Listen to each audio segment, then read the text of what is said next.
செங்கோட்டை குண்டாறு அணையில் 170 கன அடி நீர் உபரி நீராக வெளியேற்றப்படுவதால் வெள்ளப்பெருக்கு ஏற்படும் அபாயம் ஏற்பட்டிருக்கிறது. இதுகுறித்தான கூடுதல் விவரங்களுடன் இணைகிறார் எமது செய்தியாளர் கணேஷ்குமார். வணக்கம் கணேஷ்குமார். 170 அடி தற்பொழுது அணையிலிருந்து திறந்துவிடப்பட்டிருக்கிறது. வெள்ள அபாய எச்சரிக்கை விடப்பட்டிருக்கிறது. இது குறித்தான விவரங்களை பகிர்ந்துக்கோங்க. இலங்கை தெற்கு கடல் ஓரம் ஏற்பட்ட காற்றழுத்த தாழ்வு நிலை காரணமாக கடந்த சில தினங்களாக தென்காசி மாவட்டம் முழுவதும் தொடர்ந்து இடைவிடாது கனமழை பெய்து வந்தது. இந்த கனமழையானது மேற்கு தொடர்ச்சி மலை வனப்பகுதியிலும் தொடர்ந்து நீடித்து வந்தது. இதனால் நீர்பிடிப்பு பகுதிகளான மாவட்டத்தில் உள்ள கடனா நதி, ராமநதி, கருப்பா நதி, குண்டாறு, அடவி நயினார் கோவில் அணைகளுக்கு நீர்வரத்து வெகுவாக அதிகரித்தது.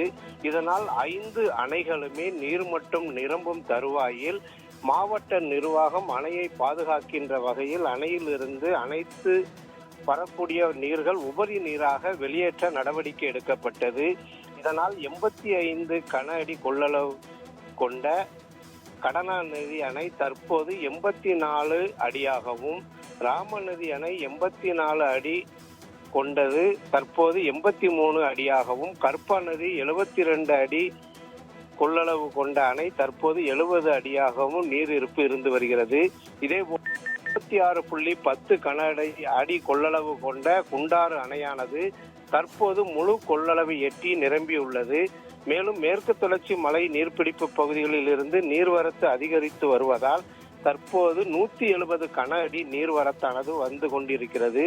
அணையின் பாதுகாப்பை கருத்தில் கொண்டு குண்டாற்றிலிருந்து அனைத்து 170 கன அடி நீரும் அணையிலிருந்து வெளியேற்றப்பட்டு வருவதால் குண்டாற்றில் வெள்ளப்பெருக்கு ஏற்பட்டுள்ளது. இதனால் கரையோர மக்கள் பாதுகாப்பான இடங்களுக்கு செல்லுமாறு மாவட்ட நிர்வாகத்தின் சார்பில் அறிவுறுத்தப்பட்டுள்ளது. மேலும் மாவட்டத்தில் உள்ள மிக பெரிய அணையான அடவி நயினார் கோவில் அணை 32.22 அடி கொள்ளளவு கொண்டது. தற்போது இந்த அணையானது 122 அடி நீர் நிரம்பியுள்ளது. இன்னும் சில தினங்களில் அணை முழு கொள்ளளவு எட்டும் நிலையும் உருவாகியுள்ளது. மேலும் மாவட்டத்தில் உள்ள அனைத்து ஆறுகளிலும் வெள்ளப்பெருக்கு ஏற்பட்டுள்ளதால் பொதுமக்கள் பாதுகாப்பான இடங்களுக்கு செல்லுமாறு மாவட்ட நிர்வாகம் அறிவுறுத்துள்ளது. பிரபாவதி, தகவல்களுக்கு நன்றி கணேஷ்குமார்.